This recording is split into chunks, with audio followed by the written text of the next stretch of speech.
बच्चों, आज आप मेरे साथ हिंदी व्याकरण के अंतर्गत एक बहुत ही सरल प्रकरण पढ़ रहे हैं जिसका कि नाम है पर्यायवाची शब्द। नाम इतना बड़ा है तो डरने की ज़रूरत नहीं है, यह बहुत सरल है।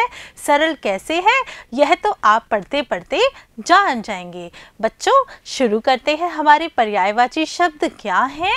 बच्चों, एक ही प्राणी, वस्तु, स्थान आदि को हम कई नामों से पुकार सकते हैं। ऐसे शब्द एक सा अर्थ बताते हैं। बच्चों, हम एक प्राणी हो, एक वस्तु हो या पदार्थ हो, उसको हम बहुत सारे नामों से पुकारते हैं जो कि हमें एक ही अर्थ बताते हैं। कैसे पुकारते हैं आइए देखिए। बच्चों, आप यह चित्र देख रहे होंगे। यहाँ यह शिक्षिका है, अध्यापिका है जो कि दो बच्चों से बात कर रही है। क्या कह रही है? देखिए, यह जो अध्यापिका है वह कह रही है बच्चों से पुरातन काल में शिक्षक को क्या कहते थे। यानी शिक्षिका बच्चों से प्रश्न पूछ रही है। क्या प्रश्न पूछ रही है? पुरातन काल में शिक्षक को क्या कहते थे। ये जो लड़की है उसने क्या जवाब दिया? पुराने समय में उन्हें गुरु कहते थे।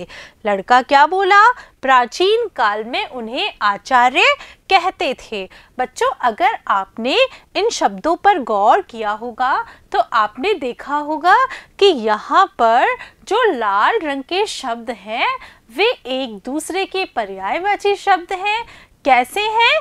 देखिए, पुरातन काल को हम और किस नाम से जानते हैं? पुराने समय के नाम से जानते हैं और प्राचीन काल के नाम से जानते हैं। तो बच्चों, यह इनके पर्यायवाची है। देखिए, शिक्षक को हम और किन नाम से जानते हैं? शिक्षक को हम गुरु के नाम से भी जानते हैं और आचार्य भी कहते हैं। तो बच्चों, यही हमारे पर्यायवाची शब्द हैं जो कि हमें एक सा अर्थ बतलाते हैं। देखिए, दिए गए चित्रों को किन किन नामों से पुकारा जाता है? तीन तीन नाम लिखिए। आपको यहाँ दो चित्र दिख रहे होंगे और जो कि बहुत ही सरल चित्र हैं, बहुत ही सरल शब्द हैं। क्या है? देखिए, पहला चित्र हमारे चंद्रमा का है जिसे कि हम और किन किन नामों से पुकारते हैं? हम उन्हें चांद भी कहते हैं, हम उन्हें मयंक भी कहते हैं, शशि भी कहते हैं। और दूसरा जो चित्र है वह किसका है? पेड़ का है जिसे कि हम क्या क्या कहते हैं? वृक्ष भी कहते हैं, तरु भी कहते हैं, बिटव भी कहते हैं।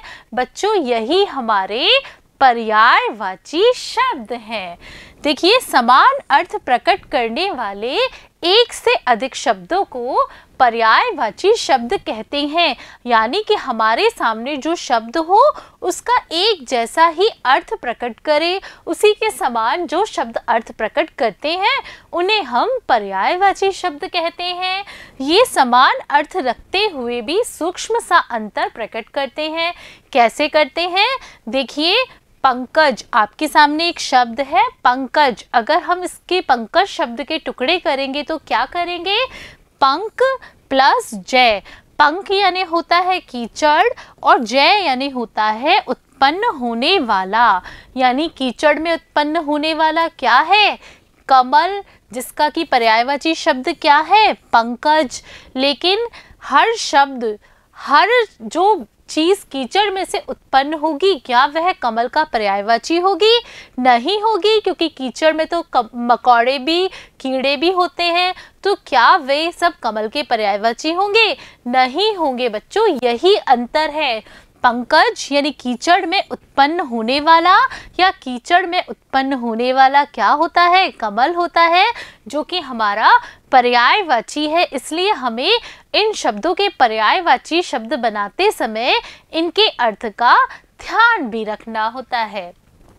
किसी वस्तु के गुण, रूप, अवस्था आदि को देखकर ही उसके पर्यायवाची शब्दों का जन्म होता है और पर्यायवाची शब्द अधिकांशतः रूढ़ शब्द होते हैं जो कि प्राचीन काल से प्रयोग होते आ रहे होते हैं। बच्चों, अब हम पर्यायवाची शब्द देखेंगे। देखिए, सबसे पहला शब्द है अमृत। अमृत शब्द के क्या क्या पर्यायवाची हो सकते हैं? सुधा, पीयूष और अमी। अगर आप इन तीनों शब्दों के अर्थ देखेंगे, टुकड़े कर करके देखेंगे, तब भी इनका जो अर्थ है वह यही निकलेगा। फिर देखिए अगला शब्द है आँख। आँख के पर्यायवाची हैं नेत्र, चक्षु, लोचन। बच्चों अगर आपको और भी कोई पर्यायवाची याद आ रही हैं तो आप उन पर्यायवाची शब्दों को भी लिख सकते हैं। जैसे कि आपको आँख का और कोई पर्यायवाची आता है तो आप अपनी इच्छा से अपनी नोटबुक में उसको भी लिख सकते हैं। आकाश, आकाश के पर्यायवाची होंगे नभ, व्योम, गगन। देखिए आग, आग के पर्यायवाची हैं अग्नि, पावक, अनल। कपड़ा, कपड़ा के पर्यायवाची हैं वस्त्र, अंबर, पट। बच्चों आप इनके साथ एक प्रयोग भी कर सकते हैं। जैसे कि देखिए ये कपड़ा शब्द है, कपड़ा शब्द आपके रोजाना में प्रयोग आता है। आप कपड़ा शब्द की जगह वस्त्र भी प्रयोग में ला सकते हैं, अंबर का भी प्रयोग कर सकते हैं और पट का भी प्रयोग कर सकते हैं। अगर आप अपने मित्रों और सहेलियों के साथ इन शब्दों का प्रयोग करेंगे तो क्या होगा, आपको पर्यायवाची शब्द बहुत ही जल्दी याद हो जाएंगे। आपको ही याद नहीं होंगे बल्कि उनको भी याद हो जाएंगे। इसलिए आप चाहें तो ये जो शब्द जितने भी आज आप मेरे साथ पढ़ेंगे उनके दूसरे पर्यायवाची शब्दों को दैनिक जीवन में प्रयोग ला सकते हैं, बोलचाल में अपना सकते हैं, जिससे कि आपका शब्दकोश भी विशाल होगा और आपकी जो सहेलियां हैं, मित्र हैं, उन सबको पर्यायवाची शब्दों का अर्थ भी समझ में आ जाएगा। देखिए कमल, कमल को हम क्या क्या कह सकते हैं, जलज यानी जल में उगने वाला क्या होता है कमल। पंकज यानी कीचड़ में उत्पन्न होने वाला क्या होता है कमल होता है। सरोज यानी सरोवर से में उत्पन्न होने वाला क्या है कमल का फूल। देखिए कनक, कनक के पर्यायवाची हैं सोना, स्वर्ण, कंचन। किरण, किरण के पर्यायवाची हैं रश्मि, कर, मयूख। देखिए आगे केश, केश के पर्यायवाची हैं बाल, कच्च, कुंतल। गणेश के पर्यायवाची हैं गजानन, गणपति, विनायक। और अगर आपके दिमाग में और शब्द आ रहे हैं तो आप वह भी लिख सकते हैं। देखिए गुरु के पर्यायवाची हैं शिक्षक, अध्यापक, आचार्य। गौ, गौ के पर्यायवाची हैं गाय, धेनु, सुरभि। घर, घर के पर्यायवाची हैं ग्रह, सदन और निकेतन। चरण, चरण के पर्यायवाची हैं पैर, पाँव, पग। चंद्रमा, चंद्रमा के पर्यायवाची हैं शशि, मयंक, सोम। जल के पर्यायवाची हैं पानी, नीर, अम्बु। आप बच्चों यह प्रयोग जरूर करके देखिएगा। जैसे कि ये जल शब्द हैं, आप अपने मित्रों या सहेलियों के साथ में इसकी जगह नीर और अम्बु शब्द का प्रयोग कीजिएगा। उनको कुछ तो आश्चर्य होगा और अगर उनको समझ में नहीं आता है तो आप उनको बता सकते हैं कि ये जो अम्बु और नीर शब्द है वह जल का पर्यायवाची है। देखिए तालाब, तालाब के पर्यायवाची हैं जलाशय, सरोवर और सर। देखिए आगे नदी के पर्यायवाची हैं सरिता, आपगा और तटीनी। पक्षी, पक्षी के हैं बिहग, खग और नभचर। पहाड़, पहाड़ के पर्यायवाची हैं पर्वत, अचल और गिरी। पेड़, पेड़ के पर्यायवाची हैं वृक्ष, पादप और तरु। फूल के पर्यायवाची हैं पुष्प, सुमन और प्रसून। बादल के पर्यायवाची हैं मेघ, जलद और जलधर।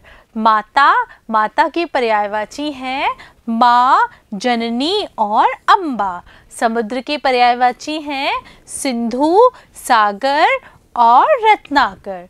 सांप के पर्यायवाची हैं सर्प, भुजंग और नाग। सूर्य के पर्यायवाची हैं भानु, रवि और भास्कर। देखिए हवा के पर्यायवाची हैं पवन, वायु और समीर। हाथ के पर्यायवाची हैं कर, भुजा और हस्त। हाथी के पर्यायवाची हैं गज, दंती और कुंजर। ये सारे के सारे पर्यायवाची शब्द आप अपनी नोटबुक में लिखना और इन्हें याद करना। बच्चों, ये परीक्षा की दृष्टि से बहुत ही अधिक महत्वपूर्ण है। धन्यवाद बच्चों।